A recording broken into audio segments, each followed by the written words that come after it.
ये है निर्भया से भयानक रेप केस जिसे सुनकर आपकी रूह कांप जाएगी।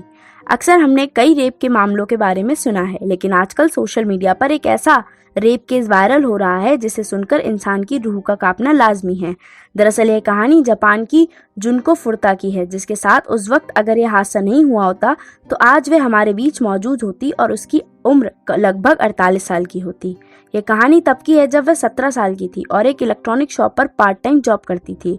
उसी समय उसके स्कूल का एक लड़का मियानो उसे कई बार प्रपोज कर चुका था, लेकिन जुनको उसे हर बार मना कर देती थी।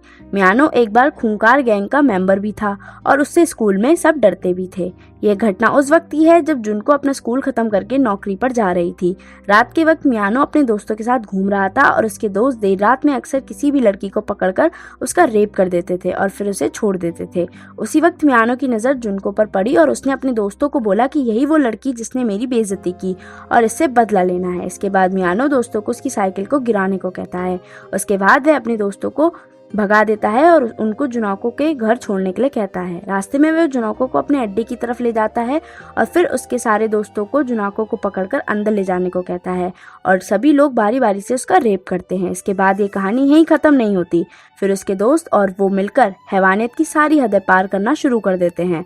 दूसरे दिन सभी जुनको को दूसरी जगह ले जाकर अन्य दोस्तों को बुलाकर उसके साथ रेप करते हैं और जुनको के घर वाले परेशान होकर उसके दोस्तों को पूछते हैं और पुलिस को फोन मिला देते हैं।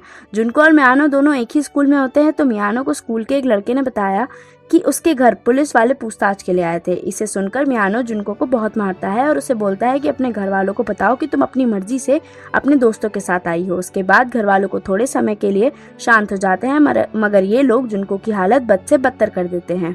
जुनको के शरीर का शायद ही कोई ऐसा हिस्सा बचता है जहाँ से उसका खून ना निकला हो। करीब 100 लोगों से उसका 500 से ज्यादा बार रेप करवाया गया। 44 दिनों तक उसका रोज 25 से ज्यादा बार रेप किया जाता रहा।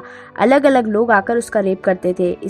उसे बिना कपड़ों के सुलाया जाता था और फिर उसी हालत में उसे सबके सामने ले जाया जाता था। उसके प्राइवेट पार्ट पर जलती हुई चीजें डाल दी जाती थी।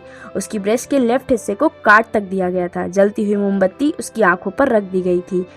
पंचिंग बैग की तरह उसका यूज किया जाता था। यही नहीं, सिगरेट और जलते पटाखे उसके मुंह और प्राइवेट पार्ट्स को जलाने में इस्तेमाल किए जाते थे। दिसंबर की सर्दी में उसे घंटों तक फ्रिज में रख दिया जाता था। उसे कॉकरोच तक खिलाए जाते थे। उसको उसका यूरिन पीने के लिए दिया जाता था और उसका खून उसकी नाक में डाल दिया जाता था जिससे वह सांस ना ले सके। दिन में 25 से 30 लोग आकर जुनको का रेप करते थे। हैवानियत की सभी हद पार करने के बाद उसे यह नहीं पता रहता था कि उसके साथ हो क्या रहा है। जैसे उसे बोला जाता था वह करती जाती थी। इस हद तक उसको टॉर्चर किया गया कि 25 नवंबर से 4 जनवरी तक उसके साथ यही होता रहा। उसके पूरे शरीर पर पेट्रोल छिड़का गया और उसके शरीर के कई हिस्सों को जला दिया गया और 2 घंटे तक उसके साथ ऐसा होता रहा और इतना सहन करने के बाद भी जुनको की मौत हो गई। उसके बाद उसे एक सीमेंट के ड्रम में डाल दिया गया और उसके ऊपर से पानी डाल दिया गया। ड्रम को ले जाकर कहीं दूर उन लोगों ने फेंक दिया। लेकिन इस घटनाक्रम के 20 दिन बाद मियानो दूसरी लड़की के रेप के मामले में पकड़ा जाता है और उस वक्त वहाँ एक और घटना हुई थी। पुलिस ने ऐसे ही तुक्के में मियानो से कह दिया कि हमें पता है तुमने एक कत्ल किया है और साथ में रेप भी किया है। उस वक्त मियानो को ऐसा लगा कि पुलिस ने उससे जुनको के बारे में पूछा है और वही उसी की बात कर रहे हैं। उसके बाद मियानो ने डरते हुए सबको सच बता दिया और जब पुलिस को लाश का पता चला तब जुनको की कहानी पूरे जापान में चर्चा का विषय बन गई। लेकिन मियानो और उसके सभी दोस्त 17 साल के थे, जिससे उनके ऊपर कठोर कार्रवाई नहीं हुई और सभी को 7 साल की सजा सुनाई गई। मियानो को 17 साल की सजा सुनाई गई। उसके बाद मियानो सजा कम करने की अपील डालता है, लेकिन उस वक्त महिला जज थी, उसने मियानो की सजा 3 साल बढ़ा दी और उसके बाद वह हैवान जेल में 20 साल तक रहा।